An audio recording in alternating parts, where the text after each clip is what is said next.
কর্মী, আমি বাংলাদেশের রাজনীতি নিয়ে আমার আলোচনা।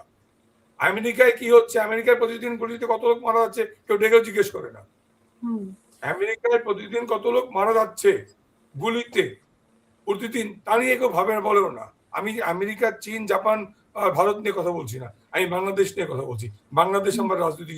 আপনি যে বলছিলেন এক পর্যায়ে আপনি বলছিলেন যে সেনাপ্রধান আপনাদের সাথে বিট্রে করেছে, কিন্তু সেনাপ্রধান তো আপনাদেরই লোক ছিল। সেনাপ্রধান জনগণ না হয় ভুল করেছে, তারপরে আপনি বলছেন যে ঢাকা ভার্সিটিতে টোকাই কয়টা ছেলে, ঢাকা ভার্সিটিতে টোকাই আসবে কোথা থেকে? কথাটা জি, শুনতে পাচ্ছেন আমাকে? আপনার কথাটা কি আমি শুনতে পারিনি। ইন্টারনেটে মনে হয় একটু সমস্যা করছে আপনার এখানে। এখন কি শুনতে পাচ্ছেন? হ্যাঁ, এখন শুনতে পাচ্ছি। আমি বলছি যে সেনাপ্রধান তো আপনাদেরই লোক ছিল। জনগণ না হয় ভুল করেছে, বা ঢাকা ভার্সিটির কিছু, আপনি যেটা আপনার ভাষায় যেটা বলা হচ্ছে যে টোকাই শ্রেণী কিছু, কিন্তু ঢাকা ভার্সিটিতে টোকাই শ্রেণী ভর্তি হয় এটা আমার ঠিক জানা ছিল না। মানে আপনি বলছেন বা আপনারা বলেন হয়তো, কিন্তু মানে এই টোকাই শ্রেণীর সুরভিত ঢাকা ইউনিভার্সিটির ছাত্র না, সুরভিত টঙ্গী না গাজীপুরে কোন একটা মেয়ে, যে মেয়েটা ননসেন্সের মতো ইউনিভার্সিটিতে গিয়ে করলো, বা ফজলুর রহমান বীর মুক্তিযোদ্ধা তার বাড়িতে গিয়ে কি অশ্রাব্য ভাষায় গালিগালাজ করলেন, যেই ভাষায় বিশ্ববিদ্যালয়ে বলেন। আমি ধরলাম হাদিকে আপনার জাতীয় বীর মনে করেন, হাদির বক্তব্যটা কি ছিল, হাদির স্লোগানটা কি? নারীর যৌনাঙ্গ নিয়ে যে লোকটা, যে ছেলেটা বক্তৃতা দেয়, এটা বিশ্ববিদ্যালয়ে যায়? তাকে আপনি জাতীয় বীর বানাচ্ছেন, তাকে নিয়ে নজরুলের সমাধির পাশে সমাহিত করছেন, এটা কি? কিন্তু হাদি তো দিনে দুপুরে খুন হয়েছে, এটাও তো আপনার স্বীকার করতে হবে। দিনে উনিকে ধরেন খাদিক প্রতিদিন খুন হচ্ছে। হাদি একটা কণ্ঠ ছিল বাংলাদেশের। আমরা ভালো খারাপ দিক আছে। কণ্ঠ হচ্ছে নারীর একেবারেই সংবেদনশীল অঙ্গ নিয়ে যেই ছেলেটা বক্তৃতা দেয়, স্লোগান দেয়, তার রুচি মানসিকতা কি, তার কণ্ঠটা কি? অন্যান্য বক্তব্য ছিল, অন্যান্য বক্তব্য তো ছিল। আর তাছাড়া সকল বক্তব্য আপনি যখন ওই শব্দ উচ্চারণ করবেন তখন আপনি সবার থাকে না, আপনারা প্ল্যান হয়ে যায়। আমি বলছি এই কারণে, যদি খুনিদের ধরবেন, বিচার করবেন, শাস্তির আওতায় আনবেন, প্রত্যেকটা খুনের হত্যার বিচার করতে হবে আপনাকে। জ্যান্ত পুড়িয়ে, মানে ওই দীপুচন্দ্র দাসকে যে জ্যান্ত পুড়িয়ে মারলো তারও বিচার করতে হবে। শুধু হাদির বিচার করবেন, হাদি হত্যার বিচার হবে, সব হত্যারই বিচার হবে। আওয়ামী লীগ যাদেরকে হত্যা করেছে জুলাই আগস্টে তাদেরও তো বিচার হবে। আওয়ামী লীগ যদি হত্যা করে থাকে সেই হত্যার বিচার হতে হবে। আওয়ামী লীগ যদি কোনো হত্যার কাণ্ডের সাথে জড়িত হতে হবে। আওয়ামী লীগ কাউকে ছাড় দেয় নাই। আর আমি বলছিলাম যে সেনাপ্রধান তো আপনাদেরই ছিল, সেনাপ্রধান কেন বিট্রে করলো আপনাদের সাথে?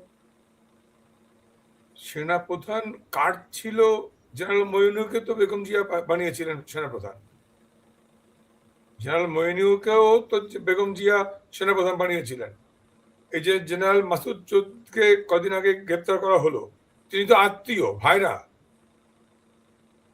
বেগম জিয়ার যে সাইদ ইস্কান্দারের ভাইরা তো জেনারেল মাসুদ, জি জিওসি 90, এখন কদিন আগে গ্রেপ্তার করলেন, জিওসি 90 ছিলেন 11 সময়। কাজেই মানে টাকায় বিক্রি হওয়া, বিদেশিদের কাছে বিক্রি হওয়া, নীতি নৈতিকতার বিসর্জন দেওয়া, দেশপ্রেমের বাইরে গিয়ে দেশ এবং জনগণের স্বার্থ বিকিয়ে দেওয়া, আগে পরেরটা যদি নাও দেখি, আমি 7-8-ও দেখলাম, এবারও দেখলাম। কাজেই কে কার আত্মীয়, কে কাছের লোক সেটি ভাবার সুযোগ নেই।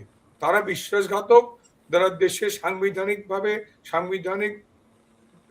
সংবিধান নির্ধারিত যে দায়িত্ব, সেই দায়িত্ব পালনে তারা ব্যর্থ হয়েছে। আর আপনি যে বলছেন যে নেতা কর্মীরা মিছিল করছে, আমরা দেখছি যে ঝটিকা মিছিল করছে, কিন্তু খুব বড় ধরনের মিছিলও হচ্ছে না। ঝটিকা মিছিল একটুখানি করে আবার লুকিয়ে যাচ্ছে, বা মুখে কাপড় দিয়ে মিছিল করছে। তাদের এতটা সৎ সাহস নেই কেন? আমরা তো জানি যে মানে আওয়ামী লীগের পক্ষ থেকে বলা হয় যে এখনো 30-35% আওয়ামী লীগের লোকজন আছে বাংলাদেশে, শুধুমাত্র কয়েক হাজার পালিয়েছে। তো সেখানে আওয়ামী লীগের কেন এই সাহসটা নেই যে বড় ধরনের কোনো মিছিল করা, কোনো প্রতিবাদ করা? সেই জায়গাটা আমরা দেখি না। আমরা তো আগেই বলেছি, আইনের শাসন বা ন্যায় বিচার প্রতিষ্ঠা হলে হাইকোর্ট, সুপ্রিম কোর্ট, জজ কোর্টে আগের তত্ত্বাবধায়ক সরকারের মতো এখনো কিন্তু একেবারে ডিরেকশন দিয়ে জামিন স্থগিত করে দেওয়া হচ্ছে। জামিন হয়ে গেলে হাইকোর্ট থেকে জামিন নিলে জেল গেট থেকে নতুন মামলায় সুনারেশ করা হচ্ছে। অর্থাৎ বিচার বিভাগ স্বাধীন না। আমি বলছি যে এত আঘাত, এত নির্যাতন, এত গ্রেপ্তার, এত জুলুম, এত কিছুর পরেও আপনি যে বলছেন খণ্ড মিছিল, ঝটিকা মিছিল, জেনে শুনেই কিন্তু ওই খণ্ড মিছিলে, ঝটিকা মিছিলে নেতাকর্মীরা অংশ নিচ্ছে জীবনের ঝুঁকি নিয়ে। ফুটেজ কালেক্ট করে, ফেসবুক থেকে সেই ফুটেজ কালেক্ট করে বাড়িতে গিয়ে ভাই, বোন, বাবাকে গ্রেপ্তার করা হচ্ছে।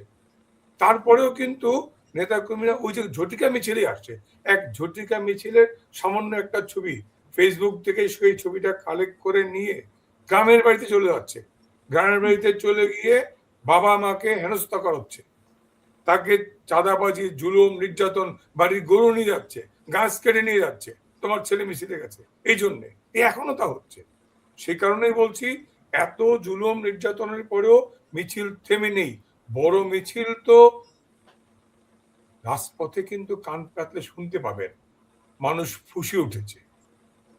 মানুষ এই দুঃসহ যন্ত্রণা থেকে মুক্তি চায়, এই কি বলে বিপর্যস্ত জীবন যাপন থেকে তারা একটু স্বস্তির নিঃশ্বাস ফেলতে চায়, মর্যাদা চায়, সম্মান চায়, মাথা উঁচু করে সমাজে বসবাস করতে চায়, খাদ্যের নিরাপত্তা চায়, স্বাভাবিক জীবনের, স্বাভাবিক মৃত্যুর গ্যারান্টি চায়। সে কারণে বলছি, এই যে স্বাভাবিক মৃত্যুর গ্যারান্টি, মিনিমাম অন্ন, বস্ত্র, বাসস্থানের নিশ্চয়তা, এটি বর্তমান সরকার হিনুস্ত ব্যর্থ হয়েছে।